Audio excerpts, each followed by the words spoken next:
Bonjour.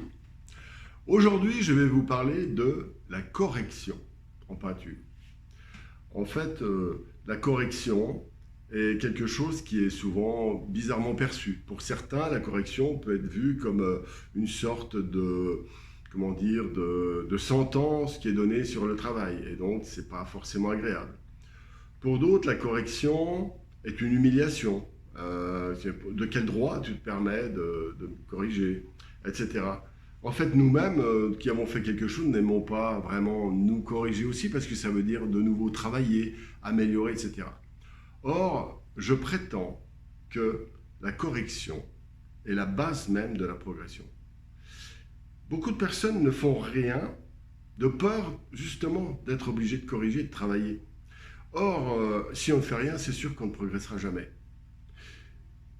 Ceux qui progressent le plus sont toujours ceux qui ont de l'audace et qui s'engagent dans une voie. Alors, des fois, c'est rock'n'roll et puis ça se plante. Hein, je veux dire, on peut se planter magistralement. Et alors, à ce moment-là, on a un résultat qui peut être catastrophique, pourquoi pas. Mais même quand c'est catastrophique, je me suis rendu compte qu'il y a toujours des pistes qui sont cachées, des perles cachées dans la catastrophe. Et sur ces perles-là vont naître, clac, quelque chose. Et en fait, c'est comme ça que fonctionne la démarche créative. La production d'œuvres intéressantes, c'est toujours cette capacité de s'abandonner à un risque qui donne un résultat. Sinon, eh ben, l'autre formule, c'est on tourne en rond autour de routines, comment dire, lénifiantes, tout à fait sécurisantes, etc. Et on ne fait rien du tout, on ne progresse pas. On n'est pas mis en danger. En fait, cette sortie de la zone de confort amène à des catastrophes, qui amènent à des corrections, qui amènent au progrès. Voilà ce que je voulais dire sur la correction. Il ne faut jamais avoir peur de ça, je pense.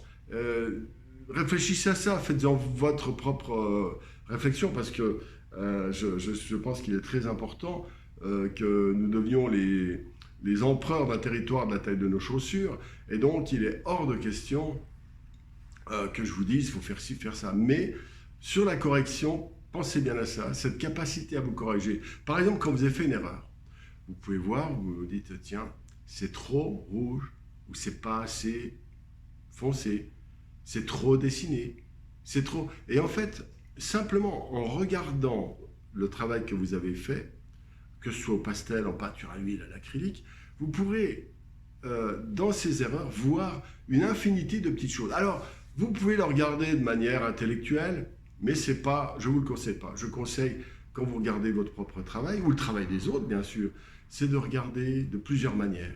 Regardez de loin, à mi-distance, et de près. Puis vous regardez, pourquoi pas en clignant des yeux, comme ça en voyant une sorte de fantôme. Et puis vous pouvez les regarder dans le détail, vous approchez pour voir dans le détail.